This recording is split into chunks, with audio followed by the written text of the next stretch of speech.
them, take our ears and hear through them, and take our hearts and set them on fire with your love and for your sake. Amen. Amen. So just a few days ago, we were reminded of our mortality.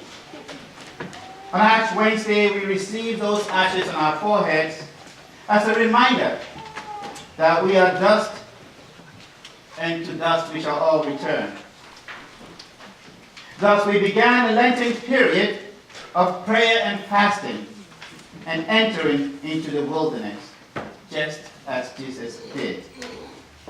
And in the wilderness, much temptation awaits us. The story of Adam and Eve is one of those classic stories that is so popular that it can often lose its effectiveness.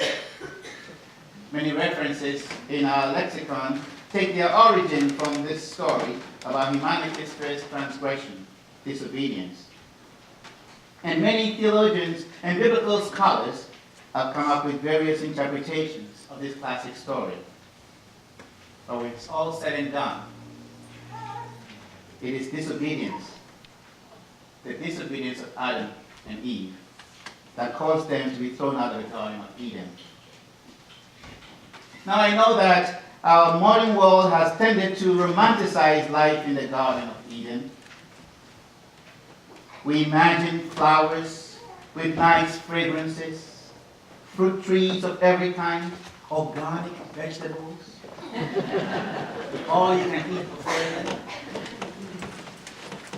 But we know that the story didn't end the way that God intended for it to end.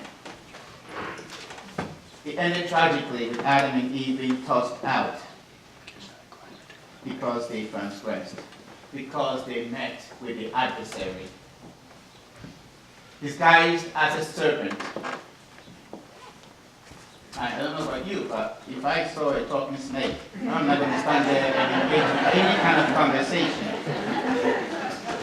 But that's what Mary did. Maybe she's more brave than I am. But Adam and Eve had almost everything, but they were also creatures with limits. Our human nature is that we have limits. That's how we were made. That's how we were formed. The attraction of no limits, to be self-sufficient and self-made, the need to live forever, to be God, was too great for them to resist. But who can blame them? We live in a world that says that you can have it all. Just work hard. You can have it all. When we live our lives in search of this elixir of mortality. After all, why wait for God to give them everything when they can do that themselves? That's what the talking snake told her. You'll be like God. Your eyes will be open and you'll be like God. That knowledge which they sought, is what caused them their demise. The theologian William Brown argues that the tree of knowledge of good and evil, without the accompanying tree of life, offers only a partial damning knowledge, an awareness of a lack, an awareness of a further lack. In other words, when you violate those commands to not touch the fruit of knowledge, the fruit of the garden of knowledge of that's that fruit. The fruit that the devil said to Mary, did God say you can't eat any fruit at all? Not just, the devil is a liar when he starts to distort the truth, embellish things. So Mary said, oh no, devil, what are you talking about? He said we can eat everything, but not this one. Devil goes and says, oh, you mean this luscious fruit? I mean, come on, take a look at it. This really luscious fruit, you're not going to die from eating the fruit. You're just going to be smart, just like God. Mary said, Maybe if I don't have to sit here and wait for God, and I can provide my own meal and feed my family, then I'll be okay. I'll be set for life. God gave them everything, but also gave them limits. The limitation of our humanity, the limitation of our being is what makes us human. It is what makes us depend on the Creator to provide for our sustenance. But when we are tempted and we are not able to resist the temptation, then the urge to gain knowledge that often can lead us into very slippery slopes and get us into very dangerous places, then we find ourselves cast out of that garden, that place that has everything we need to survive. So it's no accident that Matthew places Jesus right after his baptism straight into that barren place. Now we're told Adam and Eve, the end of the story was that they were cast out of that luscious garden into that barren place, that barren wasteland, if you will, and they were forced to find a means of survival. So it's no accident that Jesus, after his baptism, was led by the Spirit into that place, that barren wasteland. Perhaps, to redeem Adam and Eve. Perhaps to redeem you and me. But the nature of the temptation that Jesus faced is very similar to that which Adam and Eve faced. Another distortion of the truth. The Bible knows, the devil knows his scriptures. That I give him that much credit. But the devil always has a way of putting a little twist on it, to the way that makes you think. And if you're not sharp on your feet like Jesus, who also knows the scriptures, who can come back and retort with his own scripture and say, devil, you're not going to mess me around like you did with Adam and Eve, because I know my Bible. When we are not equipped to be able to combat this temptation, we fall a prey to the wiles, or the temptations and wiles of our world that calls us, draws our attention to the very things in nature that often draw us away from God and from our dependence on God. We can do it all. Just do it. You can have it all. Just do it, we say. Just as soon as Jesus received the affirmation of his sonship and belovedness. Remember, in his baptism, heavens were opened, that's what we're told, and a voice came down. And the voice said, "This is my son, the beloved. With him I'm well pleased." The part that Adam and Eve failed to realize is that they too were the beloved of God, created in God's image, just as they were. Loved unconditionally by the God who promises to care for them and provide for them. Just as they were. But as they sought to gain knowledge, that distorted knowledge, it only revealed their lack. It only revealed that they were naked. And that even that nakedness they were ashamed of. Why should you be ashamed? Who told you you were naked? We are told the scriptures. God said to them in scriptures. Who told you you were naked? That God's divine image, just as we are, is good enough for us. But when we listen to the world that tells us that we're not good enough, then we want that knowledge that makes us better than.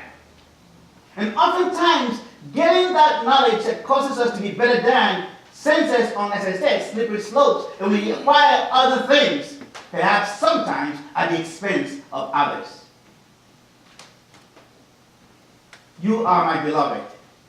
With you, I'm well pleased. Jesus heard it. We heard it too at our baptism. We were claimed as God's own forever at that font. marked and sealed. But then we enter our own wildernesses and we are bombarded with all those distractions of things that beckon us to seek more knowledge. Yes, I can get all the knowledge I want on how to make lots of money, loads of it. But if I don't realize that making loads of money compels me as one who is called and beloved by God to tend to the needs of the world, then what use is that? I become selfish and self-centered. Ash Wednesday, our meditation had to do with keeping our focus on the one we are following. Keeping our focus on Jesus who is leading the way and not being distracted by any other forces, because the forces are there and they will distract us. But when we keep our focus on the one who's leading the way and mimicking everything that Jesus did, we cannot go wrong.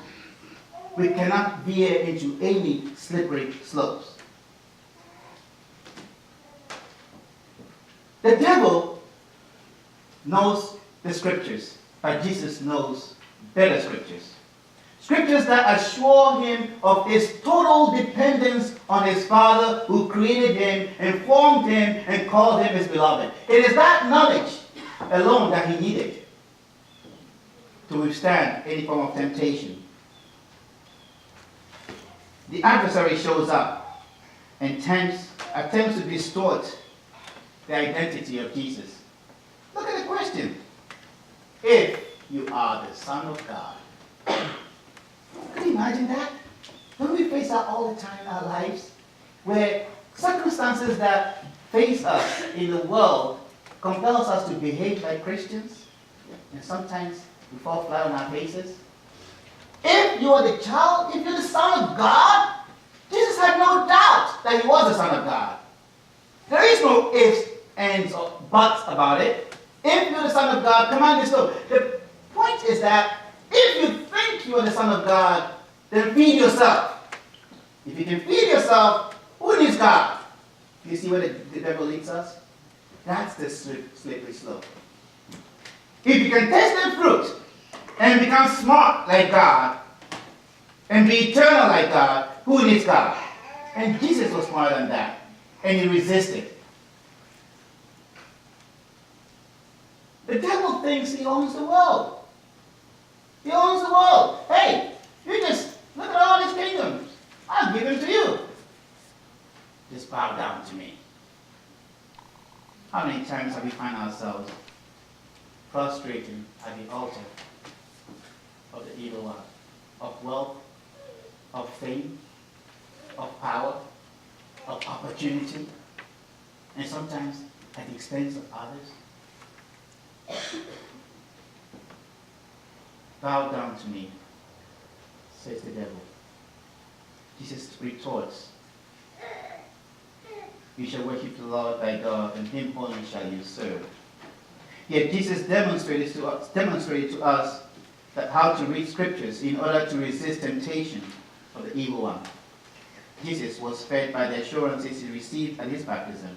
The simple knowledge of his belovedness was enough to assure him of his total dependence on the one who called him his beloved. This is total trust. He resisted the urge to be self-sufficient, and in the end, he actually became bread for the world. The British theologian Kent Leach writes, instead of turning stones into bread, Jesus created Eucharistic community, which offered bread for the world. Instead of performing a miracle, a spectacular display of power, he created a community of spiritual power.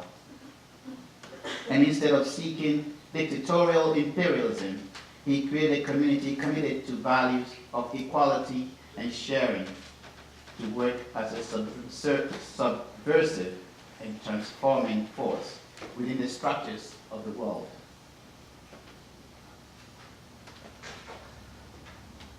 When you keep your focus on Jesus who leads the way, you begin to see that it's not about you. Jesus knew that it's not about him. It's about the one who called him the beloved. When you keep your focus on Jesus in this wilderness, you begin to realize that you stop thinking about your needs. You start thinking in terms of how Jesus thought, the needs of a world that is hungering for love. A world that is yearning for love. A world that is yearning to understand that despite its shortcomings, it is still loved by its Creator. This is my beloved. With him I am well pleased. The sin of Adam and Eve was to reject their humanness. Wonderfully created in the divine image, they were splendid indeed in the eyes of God. And they were dependent on their Creator. But they threw all that away just for knowledge.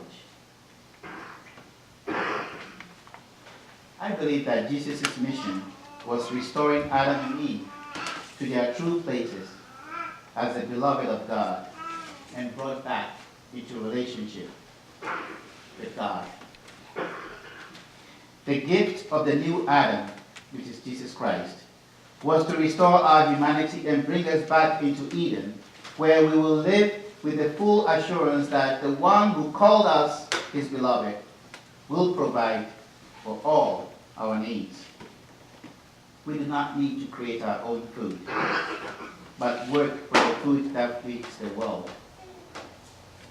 Sister Joan Chittister, some of you may know her, the Roman Catholic nun that writes very well. If you haven't read her, read one of her books. She writes, our penances are meant to give us the strength to do what needs to be done in the world. Our penances are meant to give us the strength to do what needs to be done in the world. This is how I interpret that. That we fast and we pray and we do all those things in Lent, not for our own sake, or not to give us an excuse from doing things that ought to be done. But rather, we are called by the one who calls us into the wilderness to respond to the needs of the world. As for our own needs, trust me, that will be taken care of. The God who provides is the same God who calls us into the wilderness, and we will be fine. So I often joke with, so we give up something for Lent.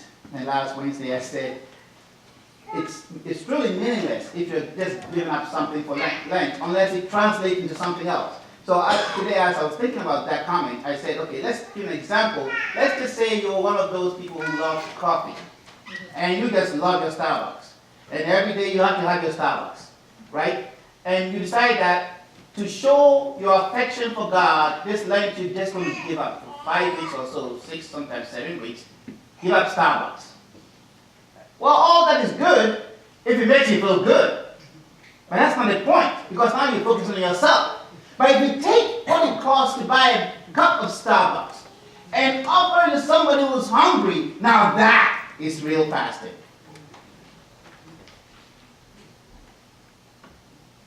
That is real fasting. That you can start to think not in terms of your own needs, simply of your own needs, because you trust the God who called you into that wilderness to provide, just as Jesus did. Adam and Eve did not trust that. They trust that they could create their own food. Then they wouldn't need God. Jesus taught us that depending on God will never, ever get us thrown out of the garden.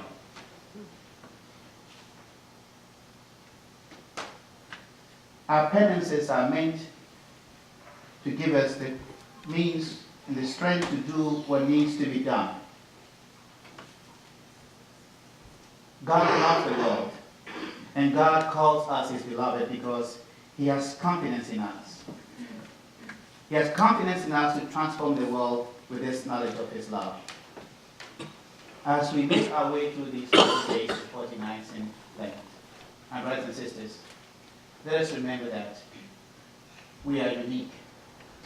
We are unique individuals fashioned by a God who loves us just as we are. And that we are not to be ashamed of our nakedness. we are created for a purpose. And the purpose is to live out the love that God has bestowed upon us.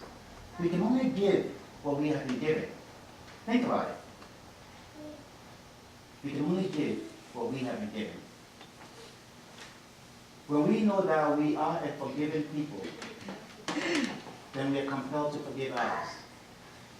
When we know that we are loved just as we are, then nothing the world says about us matters. We can still love our enemies.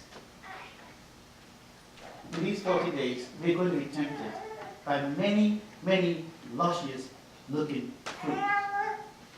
It may not come in the form of a talking snake,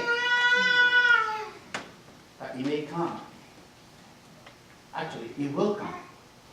And when it comes, let us remember, so long as our focus is on the one who called us, his beloved, we will never be thrown out of the garden. May God give us the strength these 40 days to fast and pray to discern his will.